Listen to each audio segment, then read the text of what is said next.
Welcome. You're listening to a podcast brought to you by Jesus House Dallas, a member of the Redeemed Christian Church of God.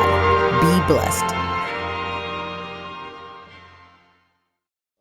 For the movie, there's some popcorn and soda and candy. Amen. Please don't do like you do at the movie theater. Take it out with you. Amen. Don't leave your trash on the floor. Hallelujah. 2 Kings chapter 9. How many of us were here yesterday night for the Synergy program? Let's give the Lord a round of applause. We had a great time, very informative, very powerful time in the presence of the Lord. We talked about things that needed to be talked about, and many of us left here a lot better informed and enabled to have successful marriages. Our guest minister yesterday is also here with us this morning, Pastor Joyce Sonny. She's a co-pastor of Salvation Center in San Antonio. Let's give her a round of applause. She did a great job yesterday. We were so blessed. Amen. And we also have a musician. Where's Stephanie? Has she left? Stephanie, let's give Stephanie a round of applause. Our music director had to take a brief vacation, so Stephanie, on short notice, is subbing for him. We appreciate you. Great job. She just came back from a stint in Uganda, doing some work with folks there. So we're glad to have her. Thank you so much. 2 Kings chapter 9.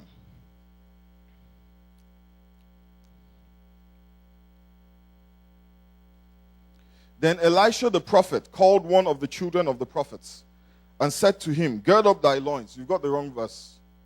You've got 2 Kings 9:20. I mixed up the order when I sent it to you. So let's go back to 2 Kings chapter 9 verse 1. All right, great. And Elisha the prophet called one of the children of the prophets and said unto him, "Gird up thy loins and take this box of oil in thine hand and go to Ramoth Gilead. And when thou comest thither, look out there Jehu the son of Jehoshaphat, the son of Nimshi, and go in and make him arise from among his brethren, and carry him to an inner chamber. Then take the box of oil and pour it on his head, and say, Thus saith the Lord, I have anointed thee king over Israel. Then open the door and flee and tarry not." So the young man, even the young man the prophet, went to Ramoth Gilead. And when he came, behold, the captain of the host was sitting. And he said, "I have an errand to thee, O captain." And Jehu said, "Unto which of all of us?" And he said, "To thee, O captain." And he arose and went out into the house, and he poured the oil on his head, and said unto him, "Thus saith the Lord God of Israel, I have anointed thee king over the people of the Lord, even over Israel.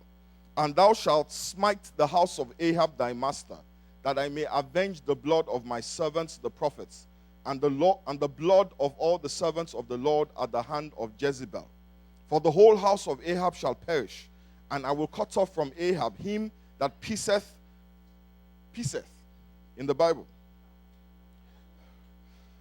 They didn't say, I'm not trying to swear.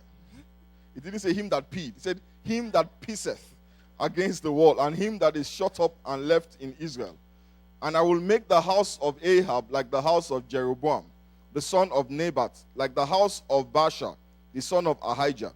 And the dogs shall eat Jezebel in the portion of Jezreel, and there shall be none to bury her. And he opened the door, and he fled. Let's just stop there. So this morning, I want to talk a little bit about this guy. The Bible tells us his name is Jehu, and he was the son of a guy named Nimshi. And the verses we have just read tell us the story of how he was anointed by God and became the king over all of Israel.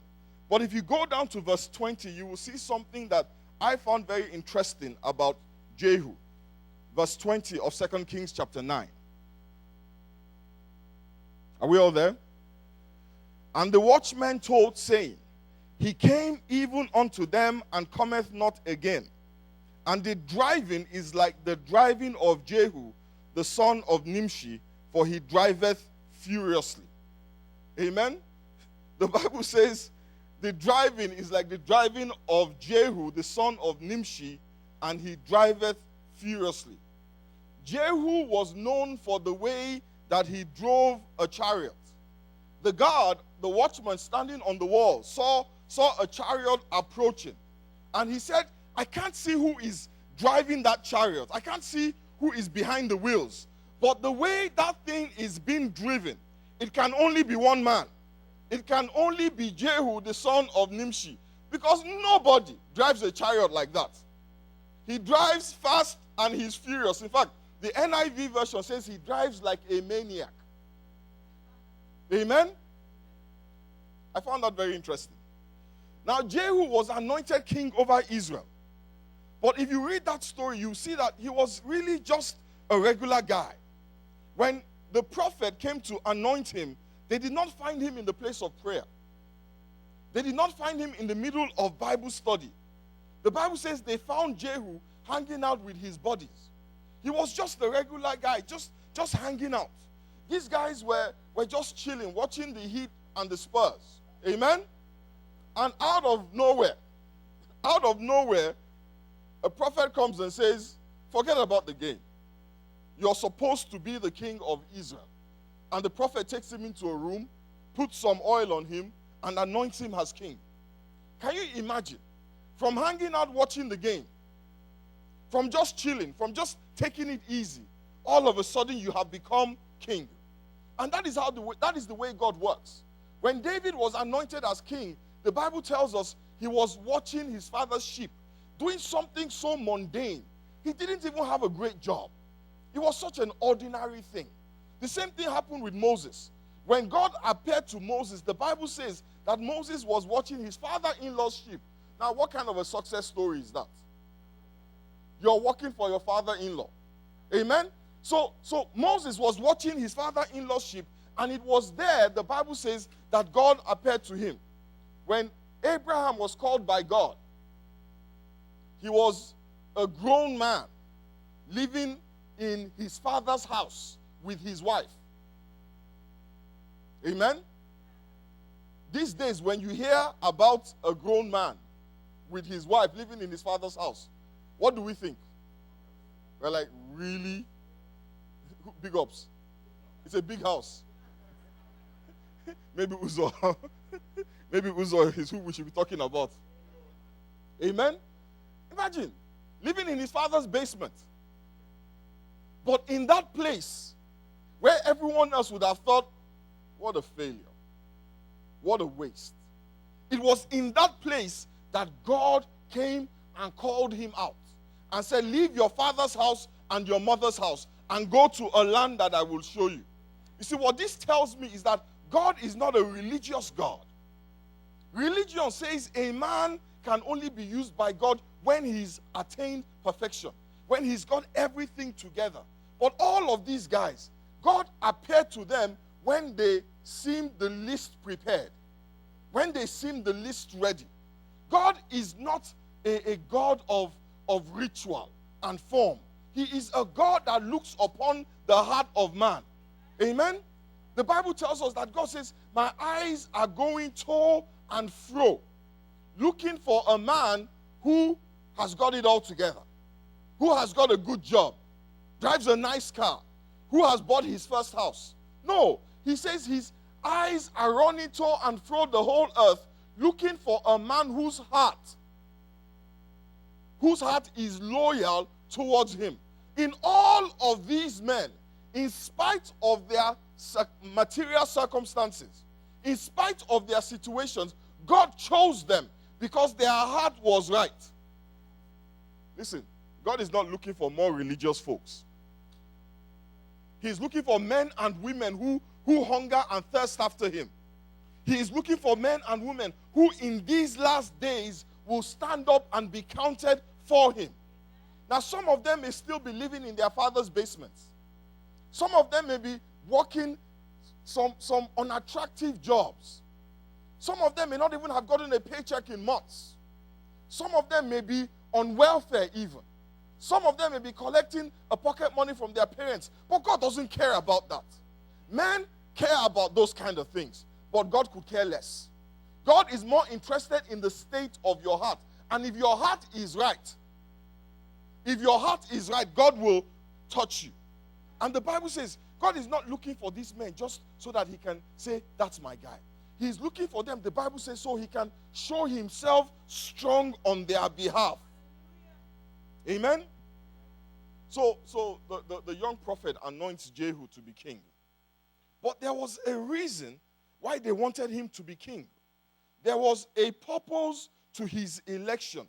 And the purpose was very clear in the instructions the prophet was giving. It was simply to destroy Ahab and Jezebel. We all know Jezebel, right? How many of us have heard of Jezebel? Jezzy, thank you. Sister Jezzy. Jezebel was as bad as her name sounded. You know, when somebody says, my name is Jezebel, there are certain connotations to that name that inspire fear in the heart of any reasonable man. When you hear Jezebel, you know this is trouble. You know there's nothing good coming out of here. So you just say, okay, this is not good. Amen? Jezebel and Ahab left a legacy of idolatry, of witchcraft, of evil things in the land. So God called Jehu to clean up the mess. So God said, Jehu, I am anointing you to be king over Israel. I want you to reign. I want you to reign in 2013. Like the folks in Jesus House Dallas are supposed to reign in 2013. But I want you to reign for a purpose. I have a plan for your election. There is a reason for your elevation. I am promoting you from being one of the boys to being king because I have a plan. And the plan was simply to destroy the works of the devil. The Bible says, for this reason was the Son of God manifested. When God does something, there is a reason. It says, for this reason was the Son of God manifested, that he might destroy. Turn to your neighbor and say, destroy. That he might destroy the works of the devil. So for this reason was Jehu promoted. For this reason was Jehu elevated. For this reason was Jehu blessed. Because to be a king was a blessing. He was blessed that he may destroy the works of the devil that is manifest through Jezebel and her husband Ahab and their prophets of Baal. Amen? God did not elevate him and make him king so that he could go to church and sing, I have a reason to praise the Lord. He wasn't made king just for the sake of becoming king. Listen, let's be clear. His elevation to the kingship was a blessing. His elevation to the kingship meant that he would have control of all the treasury of Israel. And in case you don't know what the treasury is, it is where they keep the money. And in those days, the kings could spend the money as they liked. They didn't have the Lola days of this world in those days. The Lola days and the Pastor Quitons. Amen. There were no CFOs in those days. There was no SEC in those days. There was no Congress to check. There were no checks and balances. If you are king, the money is yours. All the taxes belong to you. All the revenue belonged to you. It was your personal property, and you spent it as you liked.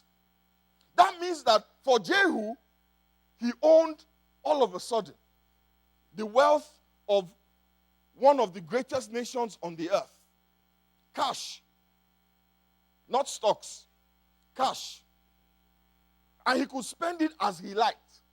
That means that he could build himself a 200,000 square foot palace. He could lay the floor with marble. Not hardwood, marble and granite. He could make his doorknobs gold without taking a mortgage. All he had to do was tell the person in control of the treasury, I want a new house. He could build a house in every city he wanted. And of course, we know Jehu. He likes his cars fast. So he could drive the Maseratis, the Aston Martins, the Rolls Royces, the Bentleys, the Strikers, the new Tesla. He had it all. And because he was such a powerful man, amen, the most powerful man in the land. And you know how women like power. The more powerful you are, listen, you can be 4'2", weigh 300 pounds,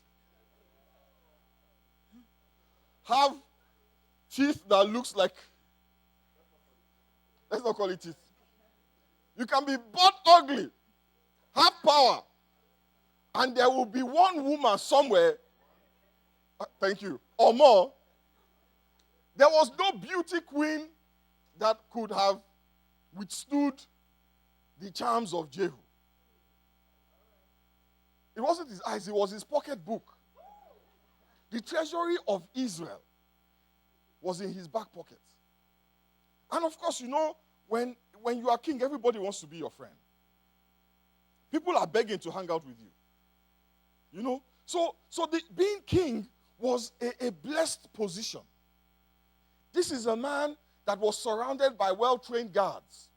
He didn't have to sign a contract with ADT to get security.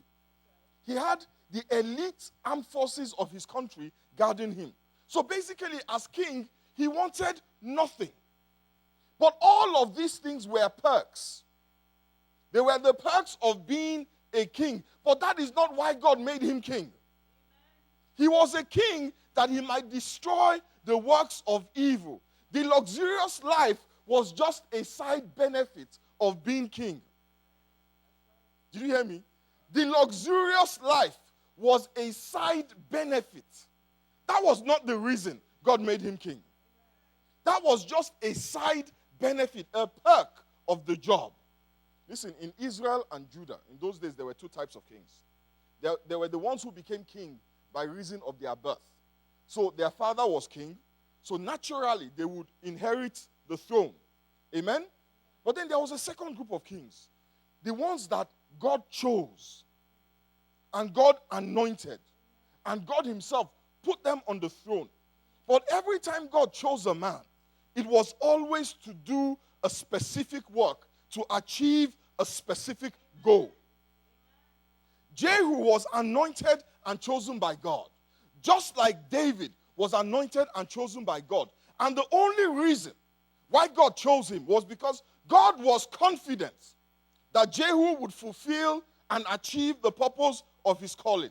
The Bible says in 1 Peter chapter 2, verse 9, that we are a chosen generation. We are a royal priesthood. We are a holy nation. We have been chosen to reign, but we are chosen for a reason. And when we pursue the purpose of our election, when we pursue the reason for our elevation, then and only then are we successful. Amen? You have been saved for a cause. You have been selected for a reason in this season. You know, like Esther, you and I are anointed for a time such as this. But too many in the church today are distracted by the perks of the office. Did you hear me? Too many in the church are busy chasing the side benefits of being kings. They forget why they are kings. We have become professional benefit chasers. That's what churches are set up. Literally. The theme of the church is how to get your benefits. Nothing else. So every sermon and every service is designed to help you get your benefits. Amen? All our prayers, all our fasting is about what? Securing our benefits. But when was the last time we prayed to God about his purpose? When was the last time we asked God, why did you make me, as opposed to when will you give me? Why am I here? As opposed to, Lord, I've been waiting for so long. Look at what you are praying about. You are the head and not the tail for a reason. You are blessed, or you will be blessed for a reason. Some of us here in this church, the Lord told me, have the anointing to get wealth. You see, you're still young. Some of us are still young. Let me rephrase that. Some of you are still young. And a few of us have gotten older. But there are folks in this place that the Lord told me He has anointed. He has, how do I put it? He has put His hand on. Yeah, that they may prosper. He has given them a grace. And because we're young and because, it's still a process. Some of us are struggling. But we don't realize, like Kolakpo, for example. Kolakpo has a grace. And whatever Kolakpo touches, it will prosper. Lolade has a grace. Whatever Lolade touches, it will prosper. But listen, there's a reason for it. There's a reason for it. Bali is anointed. But there's a reason for the anointing. Leko, George, Somi, all of these folks, there's a grace on their life to do great things. But that grace has a reason behind it. The grace will bring many benefits. It will bring many blessings. You will see good things, but it is never about the good things. The good things are just by the side. Okay, it's just a perk. It's just a perk. So don't get preoccupied with the perks of the job. Let me tell you a story. When I first got out of college, I got a job working for the government of my country. We call it the civil service. And I realized that a lot of the people in that establishment lived for the perks. All they cared about was making sure they got their housing allowance. They spent all their time making sure they received their leave bonus. When they went to work, what they're thinking about is what bonus, what allowance is outstanding. What can I get in cash? Amen? Any benefit that was due to them as stipulated in the civil service handbook, they were focused totally on getting that.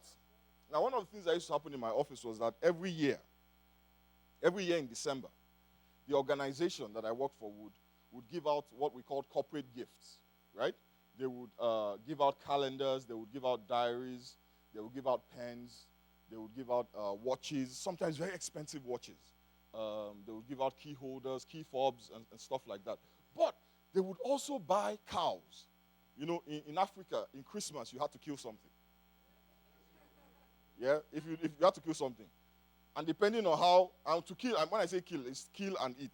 And what you killed was symbolic of your status in life. Yeah? So if you were able to kill a cow, that means that you were big, you were balling, you were rolling with the big boys.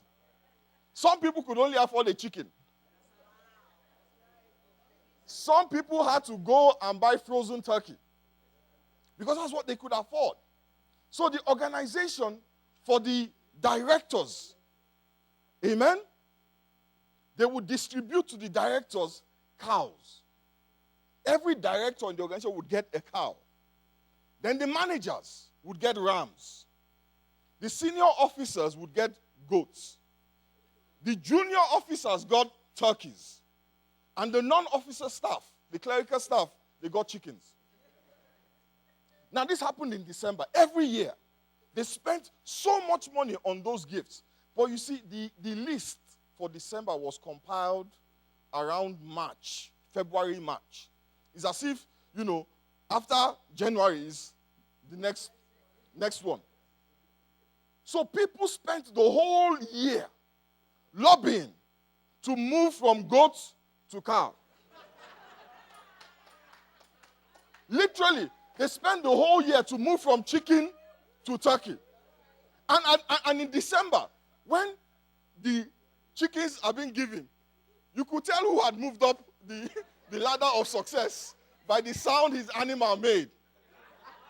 So if your animal was doing moo, it meant you have prospered. If you were here,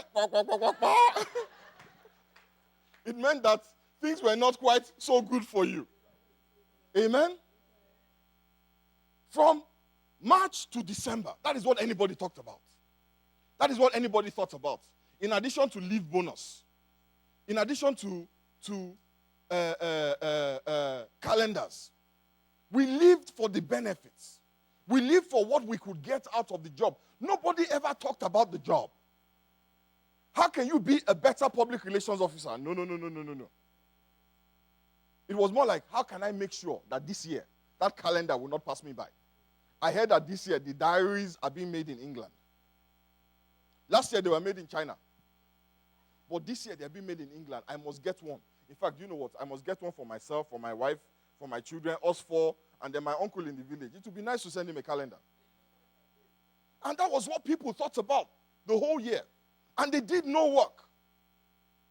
And what happened was, because they were so distracted by shiny objects, they never really ended up fulfilling the purpose of their employment. I was a public relations officer in this organization for 2 years. I never did any public relating. All I did was distribute corporate gifts. Seriously speaking, all public relating in the organization. That's all I did. Let's turn our Bibles quickly to Matthew chapter 5, verse 13.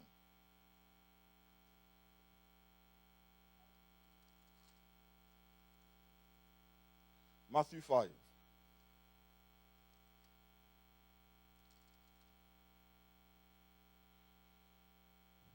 I want you to read this to your neighbor. Amen? Read this to your neighbor. It says, you are the salt of the earth. Read it out, read it out. Say, you are the salt of the earth.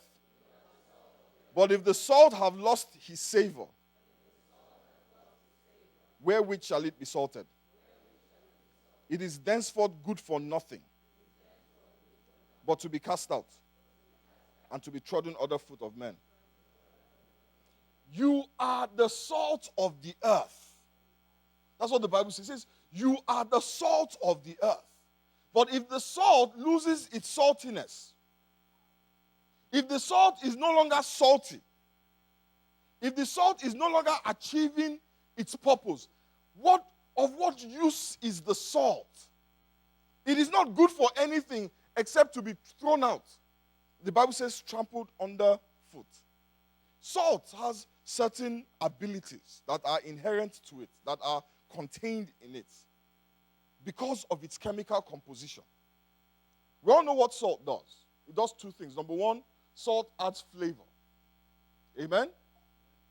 Salt also preserves. Salt is a preservative. It stops things from decaying and from spoiling. And that is why salt is valuable. Salt is valuable because it has purpose. It is valuable because it is good for something.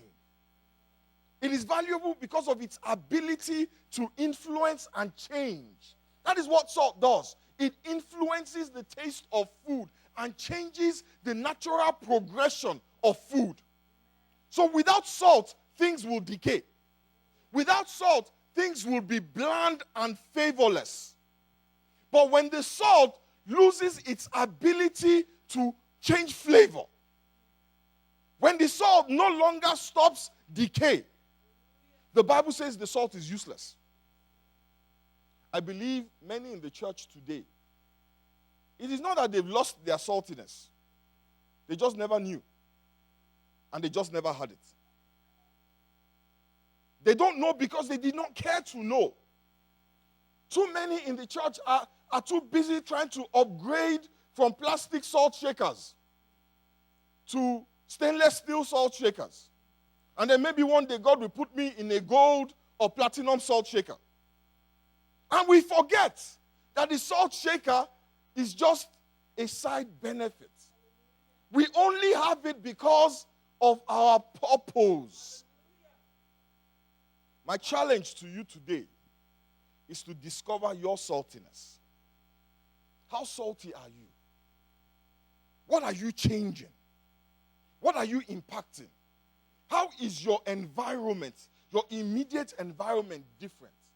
Fathers, how is the life of your family different?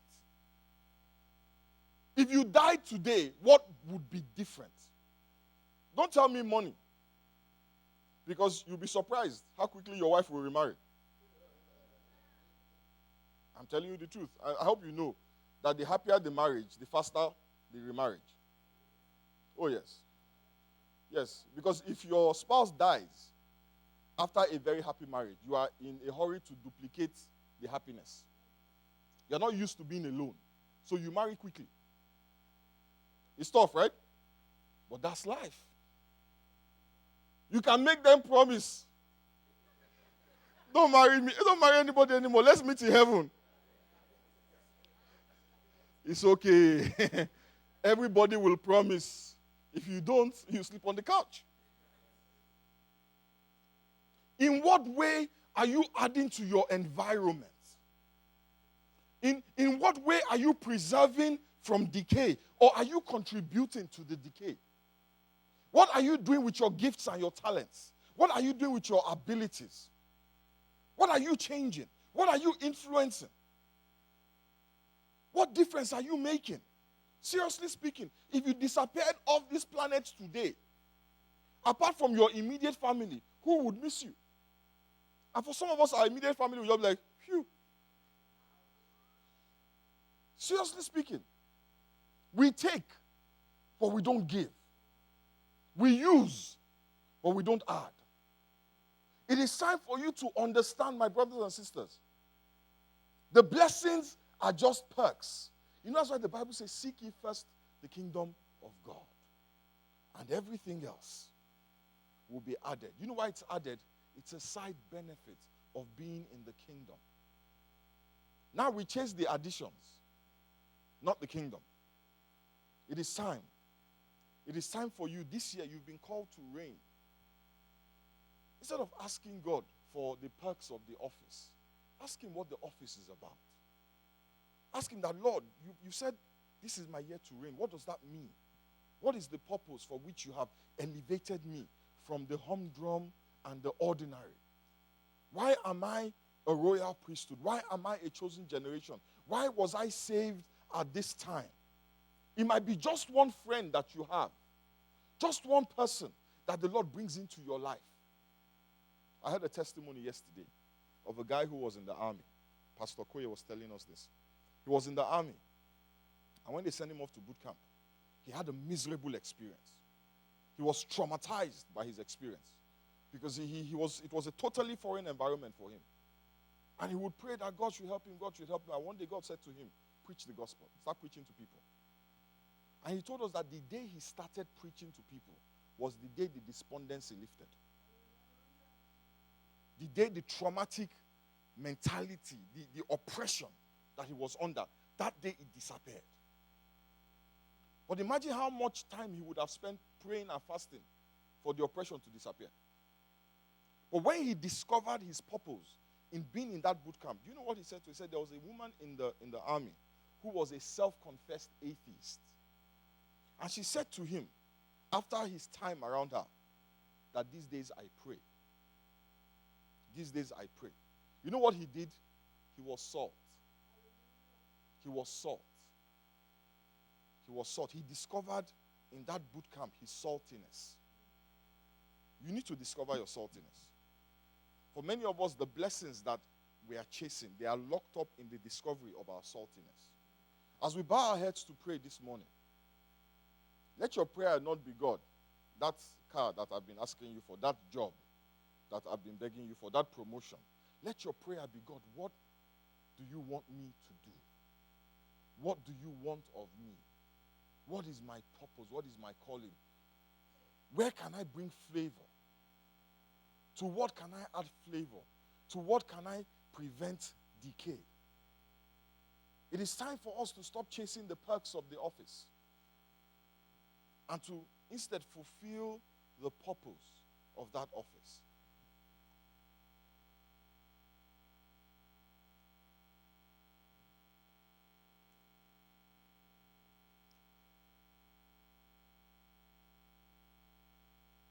Father, we thank you. Father, we bless you. Almighty and ever-living God, we just give you praise. Father, there is absolutely no one like you. That is why, Father, it is to you that we come. You made us.